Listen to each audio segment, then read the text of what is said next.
Un actif est un investissement et un bien de ressources qui génère des revenus. Votre maison, par exemple, c'est un passif. Et encore faut-il savoir identifier des bons actifs des mauvais actifs. Le commentaire qui aura le plus de likes obtiendra un cadeau. Est-ce qu'un actif et un passif en investissement? Dans cette vidéo, je voudrais expliquer deux choses fondamentales qu'il faut comprendre pour pouvoir mettre votre argent là où il faut le mettre pour amorcer l'enrichissement durable. Un actif est un investissement et un bien de ressources qui génère des revenus ou qui prend de la valeur. Et c'est important de le savoir parce que si vous ne le savez pas, vous allez mettre de l'argent dans des passifs et vous croirez que vous mettez de l'argent dans des actifs. Et la première chose à réaliser, c'est votre maison, par exemple. C'est un passif. Pourquoi? Parce que la maison où vous habitez demande de l'entretien et ça ne vous génère aucun frais à la fin du mois. Donc, c'est un passif. Donc, il est important de savoir que les actifs sont des biens dans lesquels vous investissez et qui vous génèrent de l'argent ou qui prennent de la valeur. Quand vous prenez l'immobilier locatif, c'est de l'actif parce qu'à la fin de l'année ou à la fin du mois, vous pouvez comptabiliser combien vous avez retiré comme loyer auprès des gens. Quand vous prenez des actions que vous investissez dans des entreprises, ce sont des actifs parce qu'à terme, cette entreprise ou ces actions vont prendre de la valeur et vous pouvez recevoir des bénéfices. Quand vous prenez des obligations que vous mettez dans des entreprises, ce ne sont que des actifs. Des entreprises que vous créez aussi et qui génèrent de l'argent sont des actifs.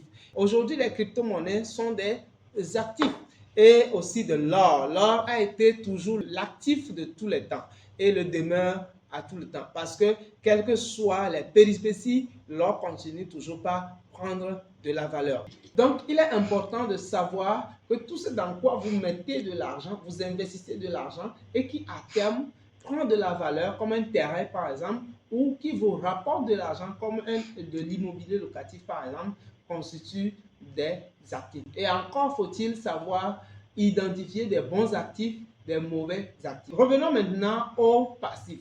Les passifs sont des biens, ok, des investissements ou des obligations ou des dettes qui consomment des ressources et réduisent votre capacité d'investissement.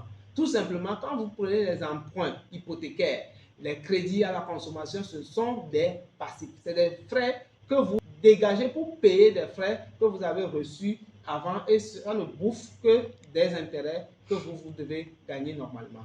Quand vous prenez les crédits, les cartes de crédit qu'on donne, que ce soit en Afrique aujourd'hui, que ce soit en Europe, les cartes de crédit constituent des passifs parce que ça vous endette lourdement et vous devez solder avec des intérêts assez élevés. Et quand vous prenez des dépenses courantes qui ne servent absolument à rien du tout, ce sont des passifs.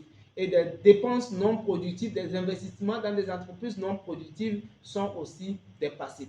Il est important de maîtriser ces deux éléments parce que ça vous permet de savoir à terme, lorsque vous voulez sortir votre argent, de vous poser la question dans quoi est-ce que je voudrais mettre mon argent? Est-ce un passif?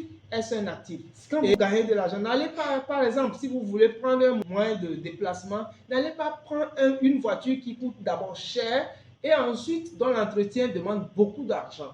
Par exemple, vous prenez un Dodge, consommé au Togo par exemple, c'est du suicide financier parce que le carburant seul, vous ne pouvez pas faire face à cela. Vous ne pouvez pas faire face à tout ce qu'il y a comme pièces lorsque la voiture aura besoin d'être entretenue ou besoin d'être réparée. Donc, vous devez savoir que votre voiture est un passif et donc il faut savoir quel type de voiture utiliser pour ne pas trop dépenser de l'argent, gaspiller de l'argent à terme et de pouvoir finir par gagner un peu plus d'argent. Donc, diminuer vos passifs, augmenter vos actifs vous permettent de devenir riche à terme. Si vous augmentez vos passifs et vous diminuez vos actifs, ça vous permet aussi de s'appauvrir lentement mais sûrement. Donc, qu'est-ce que vous décidez à la fin de cette vidéo, à partir d'aujourd'hui? Quels sont les actifs qui attirent le plus votre attention? Je vous demande de les mettre dans les commentaires. Sans oublier de vous dire que